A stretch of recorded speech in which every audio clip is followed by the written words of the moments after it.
Welcome back to the Librihouse Podcast, everybody. Yeah, always a pleasure to be here. Today, we're going to be diving into something Okay. that I think is really relevant to anybody out there who's running their own business or thinking about running their own business or just generally navigating the world of entrepreneurship and making things happen. Yeah. We're talking about Stoic Entrepreneurship. Stoic Entrepreneurship. We are going to be looking at this through the lens of our own book, Okay. Stoic Entrepreneurship. Ah. Lessons from Marcus Aurelius's Meditations. Yeah. It's by Librihouse, and you can grab a copy on Apple Books, Yeah.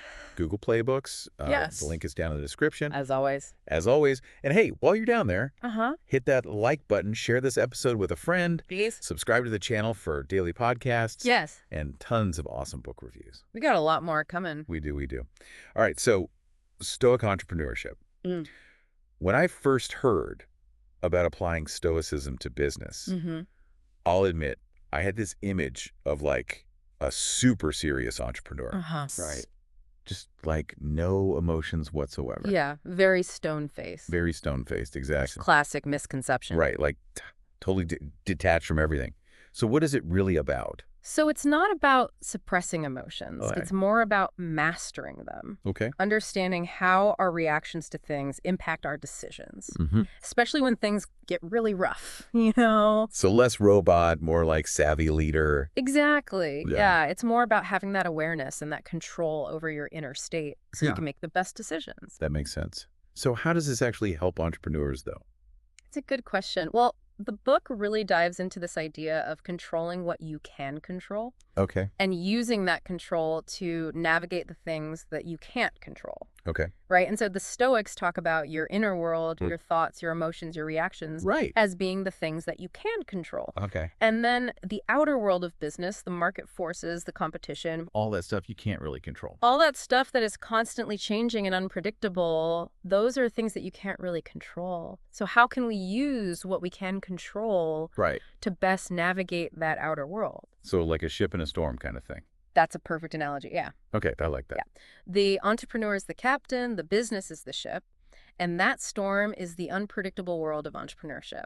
Stoicism helps you build a stronger ship and become a more skillful captain. To weather any storm. Exactly. Okay, so what are like some of the specific things that Stoicism can help entrepreneurs with? Like, what are the things? Yeah, so there's a concept in Stoicism called amor fati, Okay. which is Latin for like love of fate or love of one's fate. So you're saying entrepreneurs should just like love everything that happens to them, even the bad stuff. Well, it's not quite that simple. Okay. It's more about seeing obstacles as opportunities for growth rather than just roadblocks. Okay, so not just getting defeated by a setback, but seeing what you can learn from it. Exactly. Okay. Like, let's say a product launch completely flops. That's like every entrepreneur's nightmare. Yeah. Instead of wallowing in that disappointment, Right. a Stoic entrepreneur would analyze what happened. They would try to figure out what went wrong. Right, get the lessons out of it. Exactly. They would adapt, and they might even discover Yeah. a new direction for their business that they hadn't even considered before. That they hadn't even considered before. Yeah. So it's like turning that negative into a positive. Exactly. It's a really powerful mindset shift. It is. And it makes me think about discipline as well. Yeah. Right? Because you need that discipline to be able to like step back Absolutely. and analyze and not just react. Yeah, Stoic discipline is a huge part of this. Right. But again, it's not about being like rigid Okay. or super strict. Right. It's more about consistency, Okay. focus. So how does that play out for an entrepreneur? Think about how many distractions Oh, entrepreneurs face all the time. every single day. Emails, social media, the pressure to be constantly like Right. on coming up with new ideas. It's never ending. It never ends. It's a battle. It's a constant battle. Yeah. And Stoicism helps you to cut through all that noise Okay. and prioritize what truly matters. So how do you do that? How do you actually cut through that noise? So it's about managing emotions, both the highs and the lows. Because both can kind of throw you off course if you let them. Exactly. You know, we had that example in the book about the entrepreneur whose sales were just like all over the place. Oh, yeah, that was relatable. I think we've all been there. Yeah, one month they were like through the roof and the next month they were like plummeting. Totally. And it's so easy to make like a rash decision when you're Absolutely. on either end of that spectrum, either really excited or really down.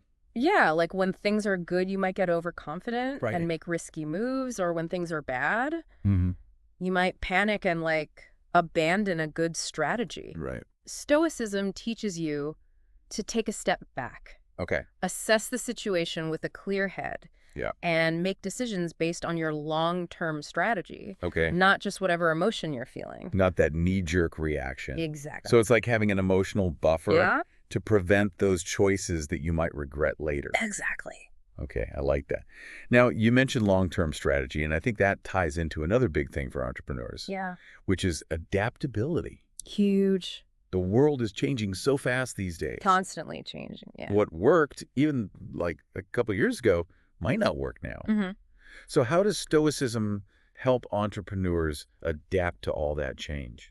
That's a really interesting question. So Stoicism actually goes beyond just adapting your business model. Okay. It's about being open to new ideas, Mm-hmm. shifting gears when things aren't working. So being willing to let go Yes. of what you've been doing. Exactly. You know, think about Netflix. Okay. They started as a DVD mailing service, That's right. but then they transformed into this streaming giant. It's wild how they totally reinvented themselves. It took guts to do that. It did. To let go of what was working at the time Mhm. and embrace something totally new. Totally new. Yeah. Even though it seemed risky. Yeah, and that's not an easy thing to do. Not at all. So how is that Stoicism? It's about that willingness to let go of what wasn't working Okay. and embrace the change. Mm. They didn't cling to their original model. They Mm. saw the potential in streaming and they went for it. Yeah. That's Stoicism in action. Wow. I never thought about Netflix in those terms before. Yeah, But it's a really good point. Like, they had the guts to adapt, they did. and it paid off big time. But let's face it, not every risk leads to, Netflix-level success. That's true. So how does Stoicism view failure? Because, Mhm. in the entrepreneurial world, it's going to happen. It's inevitable. You're going to have setbacks, you're going to make mistakes. Yeah. The book actually frames failure as a necessary part of the journey. Not as like a personal failing. Okay. It's not about never making mistakes. It's Right. about how you approach them. Okay. Think about each setback, each quote-unquote failure as a learning opportunity. Like it's Yeah. holding valuable lessons. Okay, so reframing failure as a teacher rather than a judge. Exactly. Remember Tony Hsieh? From Zappos. Yeah. He faced some major setbacks early on. Wow, I didn't know that about Zappos. Yeah, almost went bankrupt. Really? Yeah. Wow. But he used those struggles as fuel. He learned from his mistakes Mm-hmm. and ultimately built Zappos into the success story we know today. So even those that we consider like giants in the business world, Mm-hmm. they face those hurdles. Absolutely. Everyone does. Everyone does. Okay, so we've got embracing failure as a learning opportunity. Yeah. And I think that also makes me think about patience. Oh, patience is huge. Yeah. Which is something that I feel like in our current world, we're not very good at, It's true, especially in the startup world. especially in the startup world. Yeah. Like you said, everyone's about moving fast, breaking things, Yeah, grow fast, scale fast. disrupt everything. Yeah. And it's just like constant motion all the time. But Stoicism reminds us that there's wisdom in slowing down. Okay. Like Rome wasn't built in a day, right? Right. And there's actually a quote in the book from Marcus Aurelius Oh, yeah? about a fig. He says, no great thing is created suddenly. I like that. Just as there must be time for a fig seed. Hmm. To grow into a fig, there must be time for every purpose to be achieved. So it's that slow and steady wins the race, but for entrepreneurs. Exactly. I like that. Yeah. The book talks about Basecamp as an example of a company that has chosen slow and steady growth Mm-hmm. over, chasing venture capital. Yeah, and they've been around for a while now. They have. They're very successful. Yeah. And it's because of that deliberate. That deliberate approach. Yeah. It's like a counter narrative to the go big or go home. Absolutely. Yeah. It's about prioritizing sustainability. Okay, so embracing failure, practicing patience. What other Stoic principles does the book go into? So another one that's really important is Yeah. self-discipline. Oh, self-discipline. Yeah. Tell me about that one, because as an entrepreneur, you need that, Absolutely. especially when you're facing all the things we've been talking about, like the ups and the downs, the changes, the temptations. Yeah. And Stoicism helps you master those emotions Okay. and impulses. You can make the best decisions. Exactly. Yeah. Even when you're under pressure Right. or tempted to make that, quick and easy choice. Right. Stoicism helps you stay grounded Okay. and make those strategic decisions. That makes sense. Yeah. We have that example in the book of MailChimp and how their founders' self-discipline and decision-making helped them achieve long-term success. So seeing the bigger picture, not just chasing the next big thing, Exactly. but building something that lasts. Yeah. Okay, so that's self-discipline. Self-discipline. But let's be real. Being an entrepreneur can be kind of terrifying at times. It's true. There's so much uncertainty. Yeah. So many risks. How does Stoicism help entrepreneurs manage that fear and uncertainty? It's about focusing on what you can control, Okay. right? Because you can't control the market forces. You can't control what your competitors are doing. You can't control a million other things. Right. But you can control your actions Okay. and your reactions. So shifting your focus from things you can't control to things you can. Exactly. Okay, so it's not about like pretending the fear isn't there. No. It's about acknowledging it. Yeah. And then choosing how you respond to it. Exactly. That makes sense. Yeah. It's like that image of the captain steering the ship through the storm. Yeah, I like that analogy. Yeah. Okay, so is there an example of this in the book? Like of an entrepreneur who used this idea? Yeah, so the book actually tells the story of Howard Schultz, Okay. the former CEO of Starbucks. Oh, wow. During the 2008 financial crisis, he used Stoic principles to help navigate Starbucks through that really turbulent time. So instead of panicking, he stayed calm and focused. Exactly. And he led with clarity and courage, even though the world was like falling apart around him. Yeah. Wow. That's a powerful example. It is. I think a lot of entrepreneurs can learn from that. All right, so we've talked about controlling what you can, adaptability, embracing failure, patience, self-discipline, dealing with fear. Now, let's talk about something that might seem a little counterintuitive in the context of entrepreneurship, Okay. which is humility. Humility. Yeah, it's a big one. It is, because I feel like, especially in our culture, we celebrate that, like individual achievement. Yeah. The lone entrepreneur, the maverick, the disruptor. The visionary. Yeah, It's exactly. a very individualistic kind of mythos. It is. It is. But Stoicism reminds us that ego can actually be a huge obstacle Okay. to success. How so? Well, it can lead to bad decisions. It can prevent you from seeing the bigger picture. Right, because you're so focused on yourself and your own ideas, Exactly. and you miss out on other perspectives. Yeah, and it can also make it really hard to build strong relationships, which are essential in business. Totally. You need a good team around you. You need a good team, you need good partners, you need good collaborators. Okay, so how does Stoicism help with humility then? It's about recognizing that you don't have all the answers, Okay. that you can learn from others, even from your competitors. So not seeing them as threats, Right. but as potential sources of knowledge and growth. Exactly. So instead of a cutthroat mentality, it's more about a collective learning and growth mindset. That's a great way to put it. I like that. Yeah. The book actually talks about Satya Nadella. From Microsoft. Yes, the CEO of Microsoft, and how he really shifted Microsoft's culture Yeah. away from that kind of cutthroat, like, we're going to win at all costs, towards a more collaborative one. And I'm guessing that had a positive impact. Absolutely. Yeah, it led to more innovation, a stronger sense of purpose. So humility isn't just about being a nice person. Right. It's about creating a better environment. It's about creating a better company, a better culture. Yeah. And ultimately greater success. I love that. So Stoicism isn't just about personal resilience.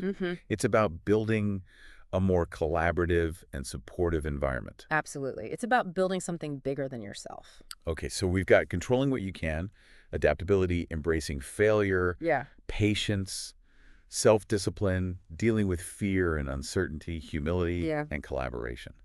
It sounds exhausting. It is a lot, right? But that's just the beginning. Oh, no. Yeah, there's more. Well, luckily for our listeners, this is a 3-part deep dive. That's right. So stay tuned for part 2. Absolutely. Where we'll continue this exploration. We'll uncover even more Stoic wisdom. I'm excited to hear more. Yeah. It's going to be good. I know it will. It will be. All right, we'll see you in part 2. See you then. Welcome back. Okay, so in the last part, we talked about like a lot of the big Stoic principles, embracing failure, finding that balance, the importance of collaboration. It's a lot to take in, right? It is, but it's all really fascinating stuff. It is. So what's next on our Stoic journey?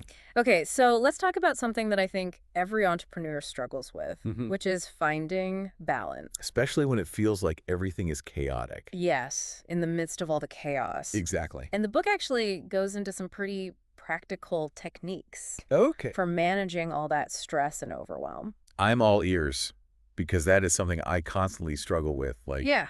my to-do list never ends. It never does. It's always growing. It's the nature of the beast, right? So what are some of those techniques? I need all the help I can get. So one that really stood out to me was this idea of breaking down large tasks Okay. into smaller, more manageable steps. Right, because it's so easy to get overwhelmed. Oh, it's the easiest thing in the world. Especially when you're looking at a big project. Totally. Or like a big goal that you're trying to reach. And it just feels so daunting. Yes, and it can be paralyzing. It can. But if you break it down into smaller chunks, you can create a sense of momentum. Okay. You start to see progress. Right. And that can be really motivating. It's like that saying, how do you eat an elephant? One bite at a time. Exactly. Right. And the book also talks about delegating effectively. Delegation. I'm trying. I'm working on it. It's hard, isn't it? It's hard to let go sometimes. I know, but it's crucial. Okay. Because if you try to do everything yourself, Right. you're going to burn out. You will? You will. Yeah, so delegating Okay. helps prevent that burnout. It frees up some of your time and energy, too. Exactly. It frees up your time and energy so you can focus on the things that only you can do. Which is important. The book also talks about mindfulness, right? Yes, mindfulness. Which seems kind of... Like, how does that fit in? Yeah, like how does that fit into entrepreneurship? Isn't that more of a... A personal growth thing? Yeah. Yeah, you're right, but it's actually really relevant for entrepreneurs. Okay. Because it's about being present in the moment, Because... rather than constantly worrying about the past. Right, or freaking out about the future. Exactly. Which I do a lot of. Yeah, and it's something that you can practice through things like meditation. Okay. Or just taking a few minutes each day to focus on your breath. Just to be present. Yeah, be fully present in your surroundings. Okay, and I could see how that would be helpful, Yeah. Because it's so easy to get caught up. In the whirlwind. Yeah, in the whirlwind of running a business and all the things you have to do. Yeah. And you kind of lose sight of the present moment. It's easy to lose perspective, yeah. It is. And along those lines, the book also talks about setting boundaries. Oh, boundaries. Huge for entrepreneurs. Yeah. Huge. And that's something that I struggle with because it's so easy to be always on. It's hard to turn it off. It is, especially when you love what you do. Exactly. But Stoicism encourages us to create those boundaries. Okay. Whether that's setting specific work hours or disconnecting from technology in the evenings or just scheduling dedicated time for things that you enjoy. Family, friends. Yeah, hobbies. All the things that make life good. Yes, exactly. Okay. It's about protecting your time and your energy. So you can show up fully, both for your work and for your personal life. Exactly. Okay, I like that. It's about creating that sustainable way of working and living. Sustainable. That's the key word. Yeah. All right, so boundaries are important. Boundaries are huge. And the book also goes into communication, right? Yes, communication is a big one. And I think that's something that's so crucial for entrepreneurs. Absolutely, especially when you're starting out.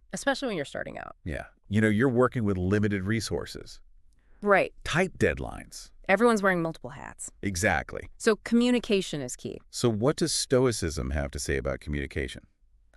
So Stoicism encourages us to communicate with honesty, clarity, and simplicity. So less fluff, more substance. Exactly. Cut through the jargon, get straight to the point. I like that. Think about Steve Jobs. Okay. He was a master. He was incredible. In communicating. He really was. He could explain those complex ideas in a way that was both compelling and easy to understand.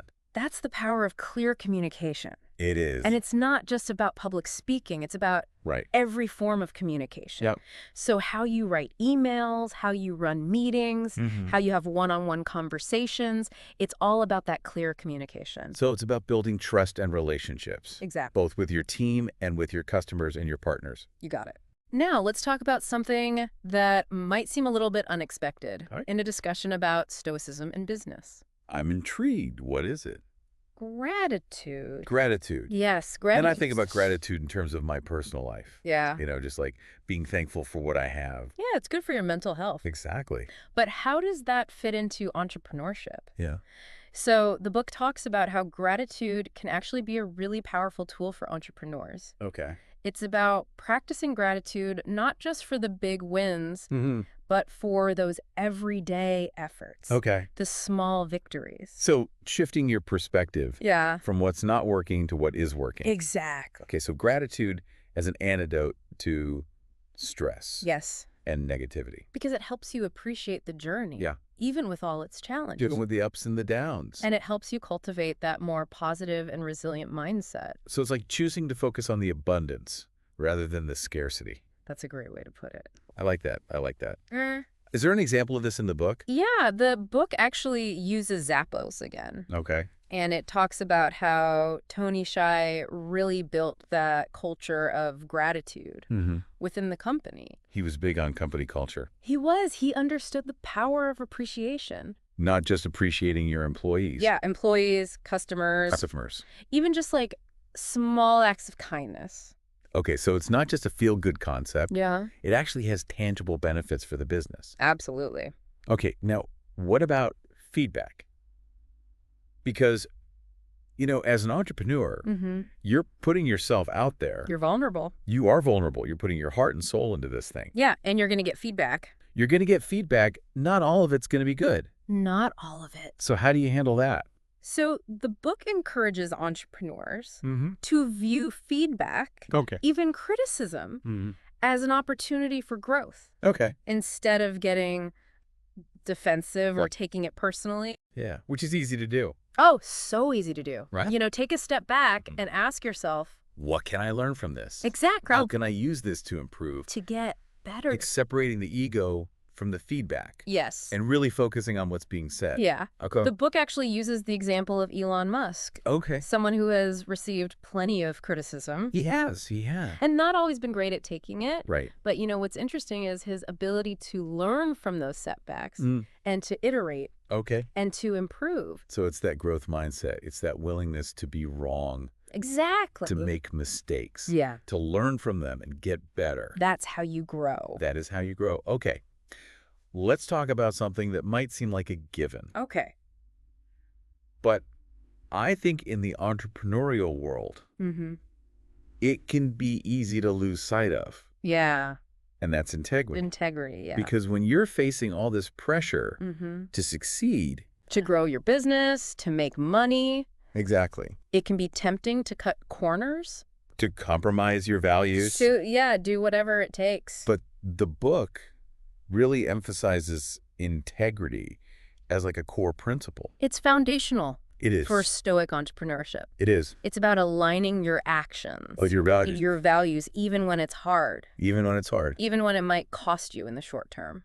Because ultimately, that integrity builds trust. It does. Which is essential for long-term success. Absolutely. The book talks about Patagonia as an example. Okay. They built a reputation for environmental and social responsibility. They have. Even when it meant sacrificing profits. Right. So they put their money where their mouth is. They do. They walk the walk. Yeah. And that has resonated with customers. It has. Yeah. People are drawn to that authenticity. It's about more than just selling a product. Mm-hmm. It's about standing for something. It's about your values. Yeah.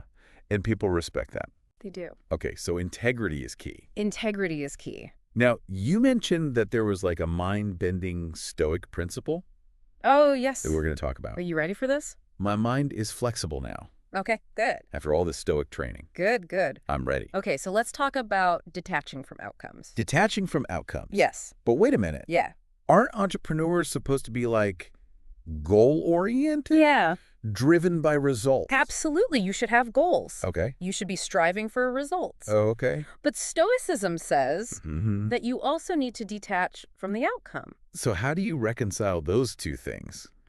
Because it seems kind of contradictory. It does. It's about focusing on what you can control. Okay. Which is your effort, your actions, your decisions. Right. You can't control whether or not you're going to be successful. You can't control the market. You can't control the economy. Yeah, a million other things. All those external factors. Exactly. But you can control what you do. So it's about accepting that you don't have control over everything. Yes. And focusing on what you do have control over. Exactly. And letting go of that need to control the result. Okay. Because that's what creates so much anxiety and frustration. Right. It's that clinging to a specific outcome. It's like surrendering, but not in a defeatist way. Yeah, More like accepting reality and focusing on your actions. that's a really good way to put it. Okay. Yeah, detaching from outcomes isn't about giving up. It's about managing your expectations Exactly. and recognizing that sometimes the journey is just as important Yes, as the destination. the journey is the destination. Right. Okay. I like that. And the book gives the example of Howard Schultz again, Okay. and how his ability to detach from the fear of failure Mhm. helped him navigate Starbucks through some really challenging times. It's a good reminder that even the most successful people Yeah. face setbacks Yeah. and that sometimes you have to let go of the outcome to be resilient. Exactly. You have to focus on the long game. Okay. I like that. Yeah. Speaking of the long game, Yeah. let's talk about time management. Yes. The eternal struggle for entrepreneurs. So much to do. So little time. So little time. How do we do it all? Well, Stoicism reminds us that time is our most precious resource. It is? We can't make more of it, Right. so we have to use it wisely. Okay. So the book talks about prioritizing tasks, Okay. getting rid of distractions. Yeah. All those things that suck up your time. Yeah, those time wasters. Exactly. And focusing on what really matters. Yes, the things that are aligned with your goals and your values. So it's about working smarter, Exactly. not harder. You know, it even talks about Tim Ferriss. Oh, the 4-hour work week. Yeah, now obviously most entrepreneurs can't work just 4 hours a week. I don't think so. But his philosophy is Right. about eliminating Mhm. those unnecessary tasks. Okay. Maximizing impact, Yeah. minimizing busy work. That's the goal. That is the goal. And delegation is a big part of that, too. Right. You know, recognizing that you don't have to do everything yourself. You can empower your team. Exactly. Okay. Leverage their strengths. It's about teamwork. Yeah, it's about working together. All right. Well, this has been a really interesting exploration of some of the Stoic principles. We've covered a lot. We have. Yeah. But you said there's one more. There is one more, a really big one. Okay. Well, I'm ready to hear it. Are you sure you're ready? I think so. I'm ready for anything. Okay. Good. Hit me with it. All right. Well, we'll save that for the final part. Oh, no. Yeah. All right. Well, We'll dive into that next time. stay tuned, everybody, for the final part of our deep dive. It's going to be good. I know it will. It's going to be really good. Okay. So back for the final part. We made it. We made it. We made it through all those Stoic principles. We did. I feel like a change of person already. But We did it. you said there was this one big principle that ties it all together. Yeah, the secret sauce. Okay, so what is it? What's the key to a truly meaningful entrepreneurial journey? Purpose. Purpose. That's it. Okay, I mean, I think about purpose a lot in my life Yeah. in general, but how does that fit in with Stoicism, especially for entrepreneurs? So remember how we talked about Stoicism emphasizing living in accordance with nature and reason Yeah. and aligning your actions with your values Right. for entrepreneurs? Yeah. This means building a business that's not just about profits, Okay. but about creating something meaningful. So it's about making a difference in the world. Exactly, having a positive impact. Okay. It's about finding that sweet spot where your passion and your skills and the needs of the world intersect. So like Patagonia, when we talked about them earlier, Yeah, perfect example. their commitment to sustainability. It's not just a marketing ploy. Right. It's who they are. Yeah, it's part of their DNA. It's baked into their business. Yeah, I like that. So how do entrepreneurs actually find their purpose? That's the big question, right? It's a journey. Okay. It's about asking yourself those tough questions. Like what? Like, what are you truly passionate about? Okay. What problems do you want to solve in the world? Yeah. What kind of impact do you want to have? Those are big questions. They are, Yeah. but they're important ones to wrestle with. They are there. Because once you figure out those answers, that purpose becomes Yes. your guiding light. I love that, the guiding light, Yeah, it helps you stay focused. especially when things get tough. Exactly, when you hit those inevitable roadblocks. It's like a North Star. Yeah, it gives you direction. Okay, I like that. And it also helps you make those tough decisions. Because you have that framework Yeah, those guiding principles. to help you figure out what's right, Exactly. not just what's profitable. It's about doing what's in alignment with your purpose, Okay. even when it's hard. Yeah, because your decisions aren't just about you anymore. Right. It's about the bigger picture. It's about your mission, Your impact. making that positive contribution. Okay. So when you think about it, Yeah. Stoic entrepreneurship is really about building a meaningful life. It is. It is. Not just a successful business. Wow, this has been an incredible conversation. It has. I've learned so much about Stoicism Me too. and how it can be applied to being an entrepreneur. And how it can help you create something truly meaningful. Yeah. So for those of you who want to delve deeper Yes. into Stoic entrepreneurship, Make sure to check out our book. Stoic Entrepreneurship, Lessons from Marcus Aurelius's Meditations. You can find it on Apple Books, Google Play Books. The link is down below in the description. Oh, wait. And if you enjoyed this deep dive, Please hit that like button. share it with a friend. Subscribe to the channel. We would love to have you as part of the Librihouse community. Absolutely. All right, until next time, Stay stoic. and keep learning and growing.